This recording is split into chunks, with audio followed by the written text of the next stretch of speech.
Сафаргул Буродова ва ин духтарон ҳамшираҳои тиббӣ нестанд. Онҳо хонандагони муассисаи таълимӣ мебошанд. Дар машқи рӯзи мудофиаи гражданӣ ба гурӯҳи тиббии санитарӣ шомил буда ба зарардидагон ёрии амалии тиббӣ мерасонанд. Донишҳои назариявие, ки ҳангоми машғулиятҳои дарсӣ омодагии дифоӣ аз худ намуда буданд, акнун онро дар таҷриба амалӣ менамоянд. از درس آمادگی دفاعی حربی ما آموختیم که وقتی که یگم کس در حالت بیماری است یاری اولی خود را رسانیم. من میتونم از عهده سوزاندار و گذرانده وقتی که یگم کس دستش شکست یاری اولی خود را رسانم. با مقصد سطح آمادگی مقامات‌های اداره‌کنی، هیئت راهبری کننده نیروهای غیر حربی مدافع گردنی تکمیل ملکه مستقلانه عمل نمودند. در همه گونه وضعیت در دهه قربان شهید جماعت دهات گلستان ناحیه واسه روز مدافع گردنی نمونوی گذرانده شد. جای برگزاری چهاربینی مؤسسه تحصیلات میانه عمومی رقم 4 انتخاب گردید.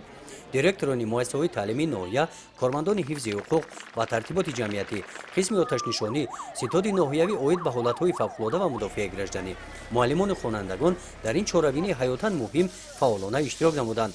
مشق مدافع گردنی در اساس نشاندادهای تشکیلی و متدی و طبق نقش چهاربینی‌های معین گردیده عاید به مسئله مدافع گردنی گذرانیده شدند. وظیفه‌هایی که نزد گروه‌ها گذاشته شدند آن همین طور با چست و چالاکی آن را اشتراکچیان اجرا نموده از نتیجه کار اجرا نمودهشان سرداران گروه به راهبری ستاد حسابات دادند.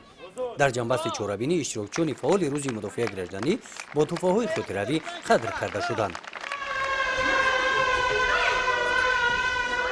طبق نقشه چهاربینی‌های ستاد عاید به حالت‌های فوق‌العاده و مدافع گردنی در ناحیه واسه با مقصد پیشگیری حادثه‌های سوختار و دیگر آفت‌های طبیعی در جامعه دهاتی به نام میرعلی محمد علی با اشتراک خوانندگان مؤسسه دولتی خانه اینترنت دهه ارل با جلب ساکنان دهه زرکمر روز مدافع گردنی با تیاری همه‌جانبه گذرانده شد. تجربه ها نشان می‌دهند که توسط برگزاری چنین چهاربینی‌ها سطح معرفت ساکنان بلند گردیده در پیشگیری آفت‌های طبیعی ساکنان سهمی کلان می‌گذارند. گزارش خواجه نظریف خدای نظر ظهورов از ناحیه واسه برای برنامه اطلاعاتی نوید.